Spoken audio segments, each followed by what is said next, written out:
Hello and welcome to the Daily Gas for June 30th, 2025. Before we hop into today's puzzle, I am going to let you guys know about a crazy new puzzle pack that Philip has just released.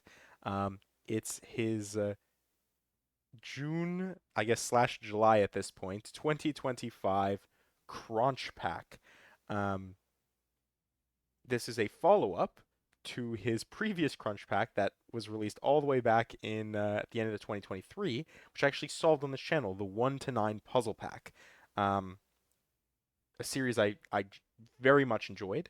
Um, I will probably consider doing something for this Crunch Pack, but until I kind of move and establish myself, I don't know when that's going to be. So no guarantees. But in the meantime, I will leave the links to both of those down below, as well as a link to me solving the 1 to 9 puzzle pack, and we'll go from there. So with all that rambling, um, check out the Patreon links down below, and we will jump into today's puzzle, which is called Death by Tuple by Philip Newman.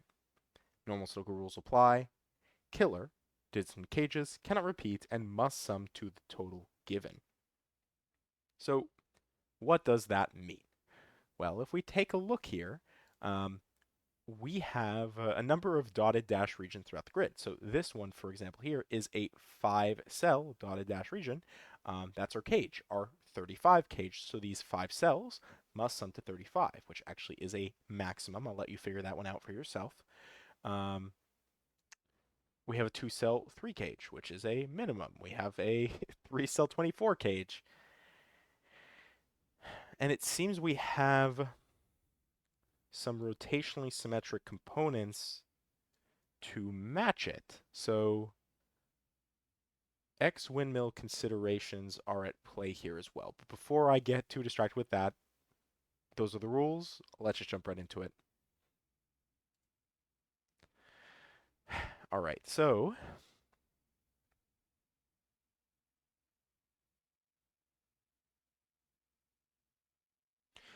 first things first,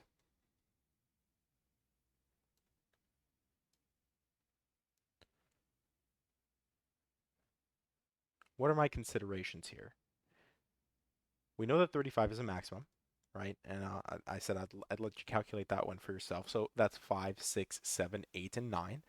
Um, 23 is also a sort of maximum. It's 6, 8, 9. The true maximum would be 24, 7, 8, 9.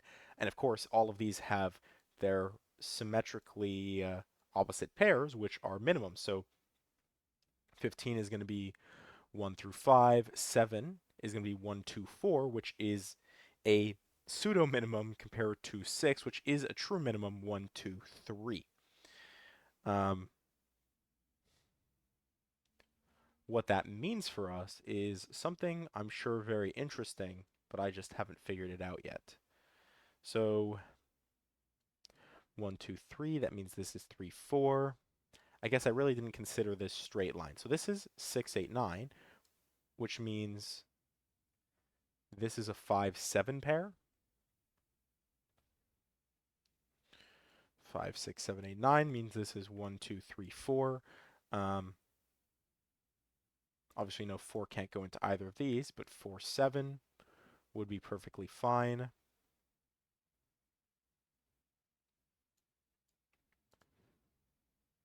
Otherwise, 4 could go here, and this could be 1, 2, or 3. Do know that these are,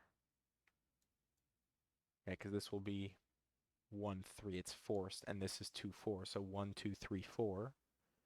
Is it something with that then? Because 6 will be a 1, 2, 3 triple. Obviously, this is going to come from the set 1, 2, 3. 1, 2, 3, 4. Again, all of these will be from the set 1, 2, 3, 4. This will be from the set 1, 2, 3, 4. That's 4 from the set 1, 2, 3, 4 there. So we're done for the box.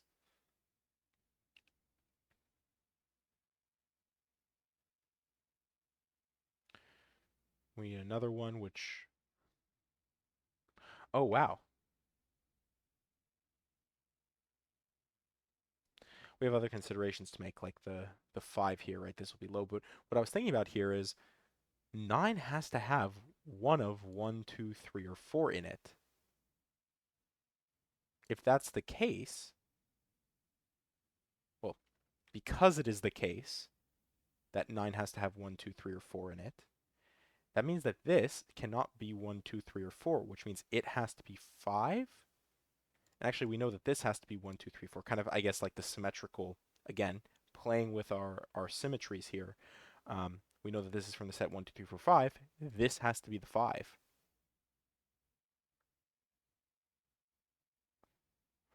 And this is from the set 1, 2, 4, which means if that's 5, this is 3.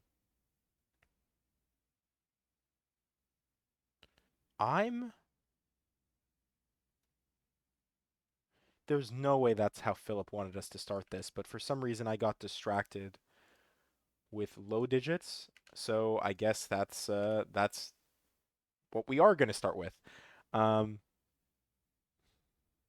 Problem is I get these digits and now I'm immediately nowhere. So was it really that helpful in the end?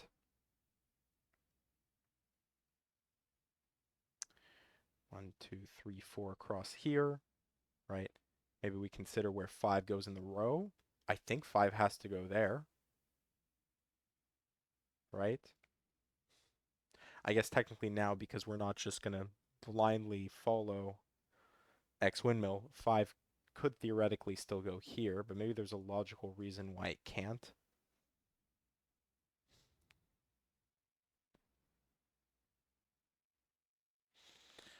I'm tempted to put 5 here and here, but there's obviously more to the story than that.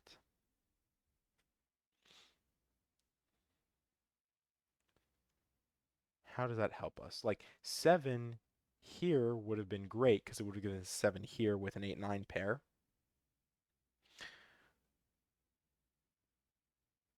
And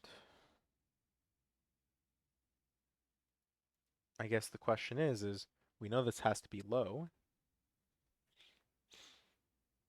and this is going to be high, right?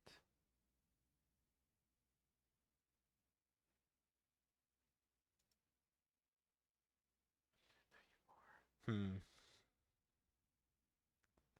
Yeah, there's a number of considerations to make on this front.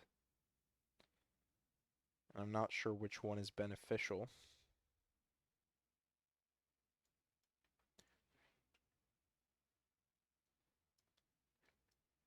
Right, 1, 2, 3 triple. If this has to be low, it has to be 4. Sorry, that's it. This is from the set 1, 2. This has to be low. This is from 4. I should have gotten that immediately. Oh my goodness. I know what our first digit should have been, not whatever nonsense I just pulled. But yeah, so here we are, folks. 6 and 3. Um, Hindsight is obviously 2020. And if I could restart when I was doing all of this 1, 2, 1, 2, 3 nonsense, uh, I should have just realized. Oh my goodness! I looked at this set and I just I just kept highlighting and didn't think about the implications. Oh my lord. All right. Well, can't undo that. We know also, sorry, the 3 and the 7 now does what I hoped it would have done before. 7 gives us 7. Um, we get the 8-9 pair here,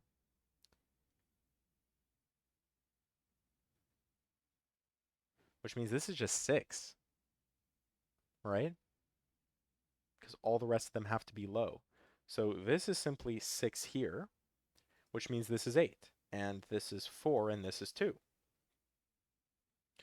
And 3, actually, sorry, completely missed that. 3 and 7. 3 gives us 1, 3. 7 gives us 9, 7 here. Which would have been nice if the 9 was here because that would have given us our 8 and 9, but so be it. Obviously, 4 is going to go in one of these two cells. 3, 4, 1. 5. 8, 9. Oh, well. We know that this is 6, 8, 9. This is 8, 9. It means this is 8, 9. 8, 7, 9, 6. What are the considerations there? None right now. Feel like this shouldn't be as difficult as I'm making it, but again, I think we would have saved ourselves like maybe like 4 minutes or something just by realizing the very simple piece there. But problem now is, what am I missing? Right? 1, 4, 2, 3. Who knows? 8, 9. Maybe it's the 15 that I'm not thinking about. 5 in the column.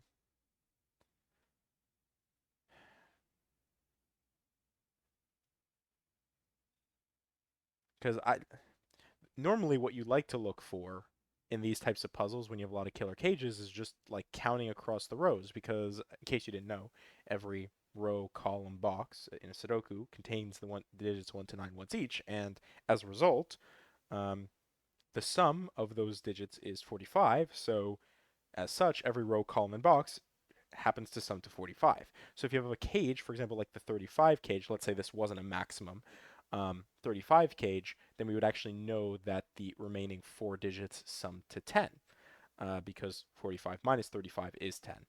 Though, again, not that helpful here today. 1, 2. This is from the set 1 or 2. So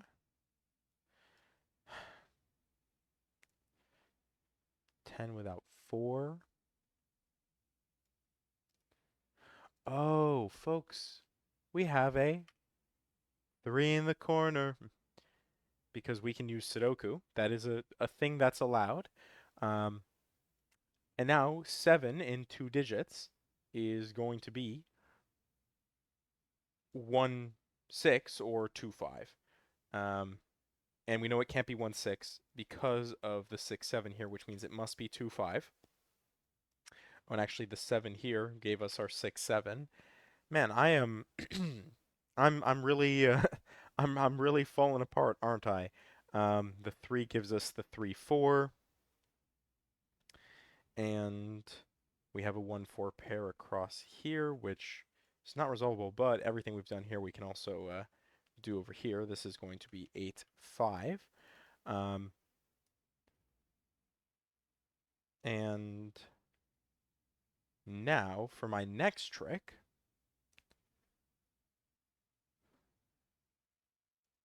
7, there we go. 7 places 7, we get 3 here. 7 nets us 7 between these two cells and 7 between these two cells. There are options, 8 in 2 digits we can make work. 2, 6. I think that would be the only option.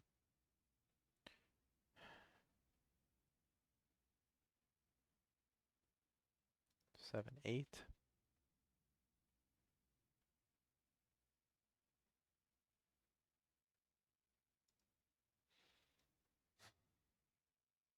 So far, this has not been one of my nicer solves here. 6, 9. But once we're getting into the swing of things here, it's starting to come together a lot better. 8, 9. 1, 4 means this is, in fact, 2, 3. That's the easy bit. This will be 1 here. 2, 4. 2 leaves us with 8, 7. That it was what we were looking at there. This is 9, 8, 6. And then what are we actually missing? 5 and... Hello? 5 and 9.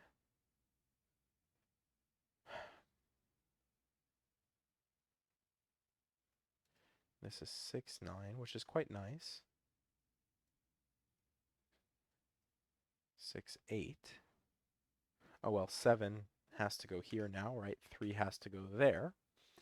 And 1, 4, 5 is left behind. 1, 4 could not work here, so we need a minimum of 1, 5. 1, 5 being 6 would require 9, which means this can't be the 1. So the 1 has to go here. That gives us 4 here. This is 9. This is 6. I'm I'm sorry, folks. I don't know what I was doing here today, but 2, 1, 2. I guess sometimes we have those days. 8, and also, sorry, I did just miss. This is going to be a 4. This is going to be 6. 8 gives us 9, gives us 8. And here we have 4, 5 in some order. And yeah, 4, 5, 6 down the column does net us the 5 right in the center, as we would have expected from, I just did that backwards, 6, 5, 4, 5, as we would have expected from our X windmill.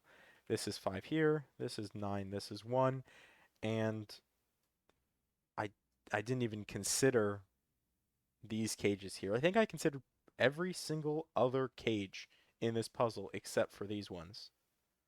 Like, I don't know, I even know if I really looked at them when I was trying to do my analysis here. So that's interesting. We'll see at the end. Maybe these are required. I haven't actually finished the Sudoku here, so let's do that. We need, I don't think so though, unless there's some sort of deadly pattern that needs it to be resolved. But anyways, 2, 8. And then what are we still missing? We still need 4. Well, it shouldn't be a deadly pattern, right? That would be impossible. So yeah, those aren't necessary. I guess they are superfluous. And that's it in 14 minutes and 32 seconds. I guess my obsession with 1, 2, 3s, and 4s um, came out even in my final time. I did not mean to actually copy that to clipboard, but there we go. So with that, hopefully you enjoyed Death by Tuple by Philip Newman. Please go and check out his Patreon puzzle packs down below. And as always, I hope you enjoyed, and thank you for watching.